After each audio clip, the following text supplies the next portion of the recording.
The people who matter most to us will not remember how busy we were. They will remember how we made them feel when it mattered, when we were there, when we were reachable, whether they felt seen in the moments that counted most. Right now, many relationships are not breaking, they're thinning, not from conflict, not from lack of love, but from the absence disguised as normal life. Today's episode is about why how you show up for the people who matter most may be the most important decision you make, and why you don't get unlimited chances to make it right. Welcome to Passion Struck. Hi, I'm your host, John R. Miles, and on the show, we decipher the secrets, tips, and guidance of the world's most inspiring people and turn their wisdom into practical advice for you and those around you. Our mission is to help you unlock the power of intentionality so that you can become the best version of yourself. If you're new to the show, I offer advice and answer listener questions on Fridays. We have long-form interviews the rest of the week with guests ranging from astronauts to authors, CEOs, creators, innovators, scientists, military leaders, visionaries, and athletes. Now, let's go out there and become passion struck.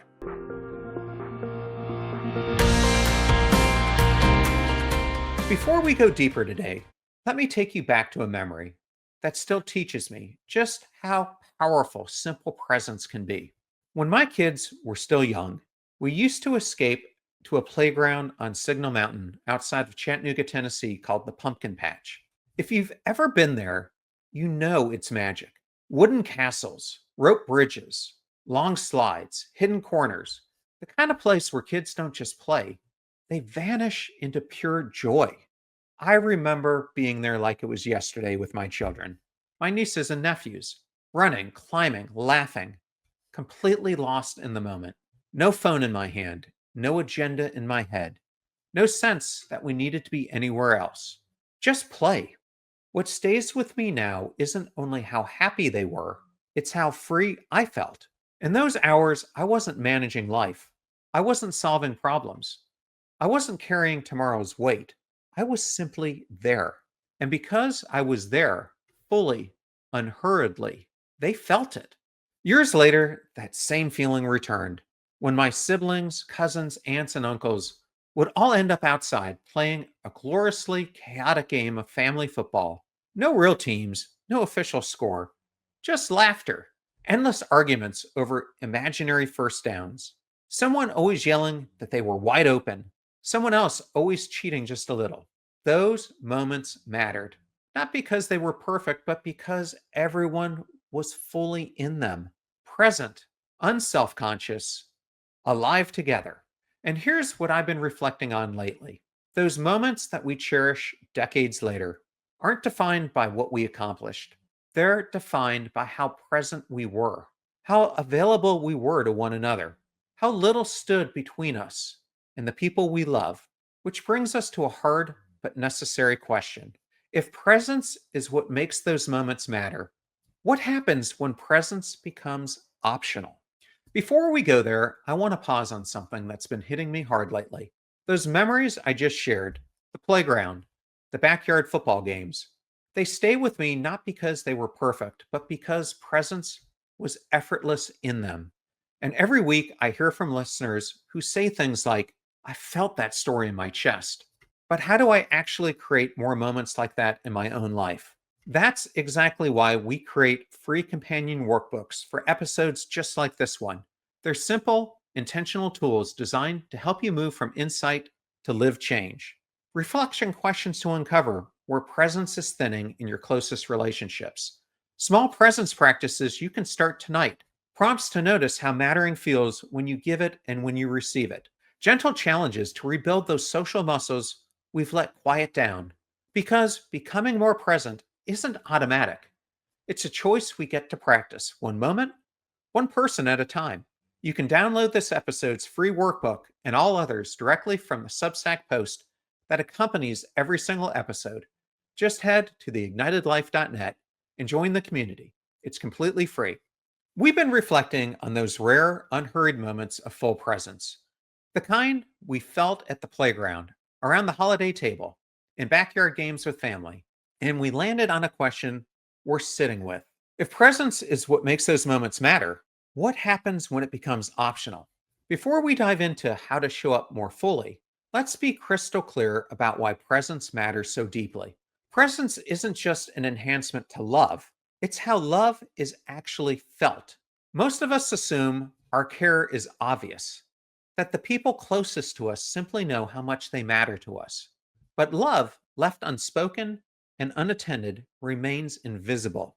Presence is what makes it real, tangible, felt in the body. Just think about the difference between being loved and feeling loved.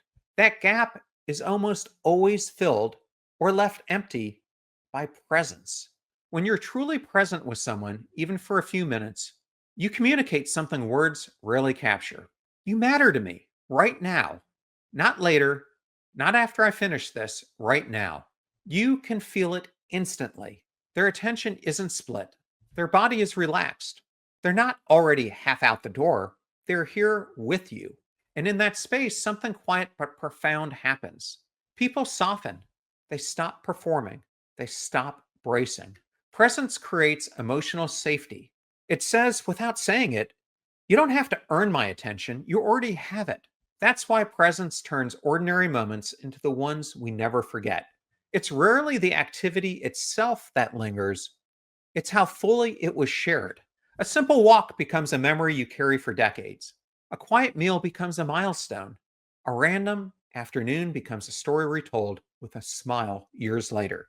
Not because anything spectacular happened, but because the moment was fully inhabited. Presence also does something we don't talk about nearly enough. It's one of the most powerful antidotes to loneliness. You can be surrounded by people and still feel invisible, but sit with one person who is truly present, and loneliness dissolves, even if no one says a word. Presence closes that gap. It whispers, you're not alone right now. For children, this is especially true. Presence is how they first learn what unconditional mattering looks like, not through praise or correction, not even through being told, I love you, but through being fully received. When a child senses you are completely with them, they don't question their worth. They don't wonder if they're enough. They just know deep down that they matter. Those moments don't just shape their childhood, they shape how they love and connect for the rest of their lives. And they shape us too, because presence isn't passive, it's an active choice. Every time we put the phone down, every time we listen without planning our reply, every time we linger a little longer instead of rushing away, that's presence. That's how we say, without ever needing the words, you matter to me exactly as you are right now. So, if presence gives all of this safety, connection, lasting memories, a shield against loneliness, then learning to offer it more often might be one of the most important things we ever do. And that's exactly what we'll explore next. Despite everything presence gives us, it has quietly become harder to offer. Not because love has faded, not because people have stopped caring. Most relationships don't suffer from a lack of affection or good intentions. They suffer because presence now has to compete with work, devices, endless schedules, and the constant hum of what's next. Presence is no longer the default, it's something we fit in around the edges. From the outside, everything still looks intact. People still sit at the same tables, they gather in the same rooms, families come together for holidays. Partners coordinate logistics. Friends trade updates. Life appears connected, and yet something subtle has changed. Presence hasn't disappeared, it's thinned. Attention is divided more often than it's whole. Minds wander even when bodies stay put. Conversations unfold alongside notifications, mental to do lists, and the quiet pressure of whatever's waiting next. This isn't dramatic absence, it's dilution. And dilution is dangerous precisely because it's so quiet. Nothing shatters suddenly. There's no single moment you can point to and say, that's where it broke. No big fights, no slammed doors. Instead, the signals shrink. Children start telling shorter stories.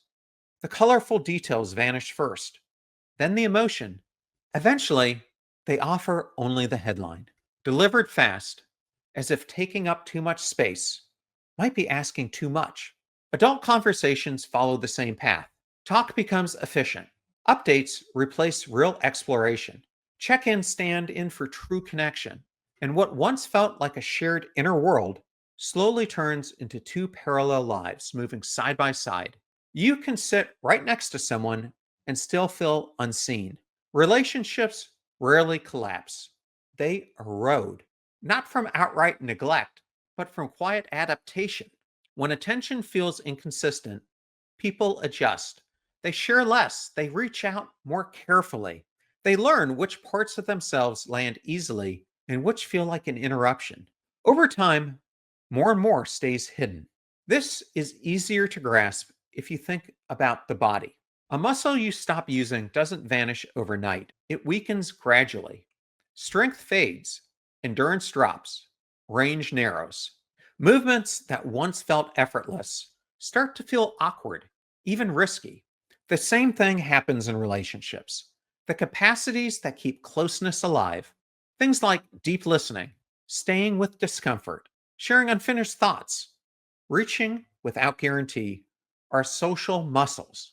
When we use those muscles regularly, they stay supple. When we don't, they atrophy. People don't stop caring, they stop practicing. And slowly, what once came naturally starts to feel effortful. Reaching out takes more courage. Staying present feels harder than it should. From the outside, everything still functions. Calendars stay packed, responsibilities get handled, traditions roll on, and love is still there, but something vital is missing: the felt sense of being fully received. This isn't a new discovery. Long before studies named it, human hearts already knew being seen, heard, and responded to is foundational. Eye contact signals attention, responsiveness signals importance. Shared, unhurried time allows nervous systems to settle into one another, not in grand doses, but in ordinary, repeated moments. The real challenge is that absence rarely announces itself as loss. It disguises itself as normal life, a necessary busyness, as distractions that feel justified. And because it's so ordinary, it rarely feels urgent. Until one day, closeness feels farther away than it once did. Most relationships don't need more love, they need more arrival. So, if absence erodes quietly, how do we choose presence more often before the thinning becomes permanent? That's where we'll turn to next. Here's the hopeful truth: when presence returns, even imperfectly, the shift is unmistakable. Not because life suddenly gets easier, but because the air in the room changes. Laughter flows more freely, not louder or forced, but lighter, more genuine. People speak without mentally editing every word. Silence softens. It no longer feels tense or empty. Moments stretch just enough to feel fully lived instead of hurried through. Trust deepens quietly, not because every problem is solved or every feeling named, but because attention becomes something people can count on. When presence is steady, no one has to compete for it. They simply relax into it. Time itself feels different. An ordinary evening unfolds slowly. A familiar routine gains depth. A shared meal becomes memorable, not for the food, but for how it felt to be truly together. Presence doesn't add hours to the day, it changes how every hour is experienced. Something else beautiful emerges when presence becomes more consistent. A quiet cycle begins. When someone feels truly met, they reach again. When that reach is received, they share more. And when sharing deepens, connection grows stronger. Presence invites presence. It creates a gentle feedback loop that rebuilds what had quietly thinned. And here's what surprises most people: presence doesn't just nourish the person receiving it, it nourishes the giver too. Full attention settles the nervous system, breathing slows, scattered thoughts gather, energy consolidates. Being undivided turns out to be less exhausting than constantly switching contexts. There's relief in simply being where you are. This is where the muscle metaphor works in reverse. When those social muscles, listening, staying, reaching, are used again, even slowly and imperfectly, strength returns. Closeness stops feeling so fragile. Reaching feels natural once more. This isn't about perfection, it's about practice. This is the quiet beauty of showing up. It doesn't mechanically repair relationships, it reanimates them. It allows people to feel one another again. And when people truly feel one another, they change, becoming more open, more secure, more willing to bring their whole selves instead of only the parts that feel safe. This is relational mattering in motion. Not intensity, not constant availability, not grand gestures, just the steady, quiet signal. I'm here. You matter. Presence is available. Showing up fully gives far more than it takes. And in return, it gives something profound back to everyone involved. If this is what becomes possible when we choose presence more often, then how do we actually do it in a world designed to pull us away? That's where we're headed to next. I keep returning to those early memories: the pumpkin patch on Signal Mountain, the chaotic backyard football games over Christmas breaks, the noise, the laughter, the way time seemed to forget about us. What lingers now isn't the place or even the joy of it, it's the feeling of everyone being fully there. Those moments didn't matter because they were rare or spectacular. They mattered because we inhabited them completely. One day, the moments we're living right now will become memories, stories we retell, photos we linger over years later. And what will remain isn't what we accomplished or how productive we were. What remains is whether the people we love felt us with them, whether they felt seen, received, deeply mattered to while the moment was still alive. That's the quiet, lasting power of presence. It never announces itself, it never demands recognition, but it leaves the deepest mark. So, this isn't another checklist. This is a vow to arrive more often, to linger a little longer, to choose connection when distraction is calling. Try it tonight. Look someone you love in the eyes, say their name, tell them out loud that they matter to you, and then stay. Stay long enough for the words to land and the feeling to settle. Because the people who matter most won't remember how busy we were. They'll remember whether we were truly there. Thank you for spending this time with me today. My friends, let's bring this home. We began with a simple truth hidden in plain sight. The moments we cherish most weren't grand or flawless, they were simply inhabited, fully, freely, with nothing held back. We move through the quiet cost of absence. How relationships don't usually break, they thin when presence becomes optional. Then we turned the beauty of what becomes possible when we choose to show up again, even imperfectly. How presence invites presence. How small arrivals rebuild what distance quietly eroded. How mattering once felt changed everything. And we ended with a vow, not a checklist, not a demand for perfection, but a quiet commitment to arrive a little more often, to linger a little longer, to let the people we love feel us while the moment is still alive. This isn't about doing more, it's about being more, right where you already are. If you are listening right now and there's someone whose story you've been hearing in shorter versions, someone you've been meaning to truly see, someone who might quietly wonder if they still matter to you, hear this. You're not out of chances. You are one intentional moment away. Tonight, tomorrow, this holiday season, cast one small vote for presence. Put the phone down, look them in the eyes, stay long enough for the feeling to land. That's how mattering is rebuilt, one ordinary, chosen arrival at a time. Head over to theignitedlife.net and grab the free companion workbook for this episode. It will guide you step by step through noticing where presence is calling you most and practicing the small choices that make the biggest difference. And if you want to pass this down to your children, then consider pre-ordering my new children's book, You Matter Luma, either at Barnes& and Noble or at youmatterluma.com. Next week, I'm sitting down with my friend Nir Bashan, author of The Solution Mindset, for a conversation about what it really takes to move forward when answers aren't obvious. We'll explore why constraints don't block creativity, they activate it.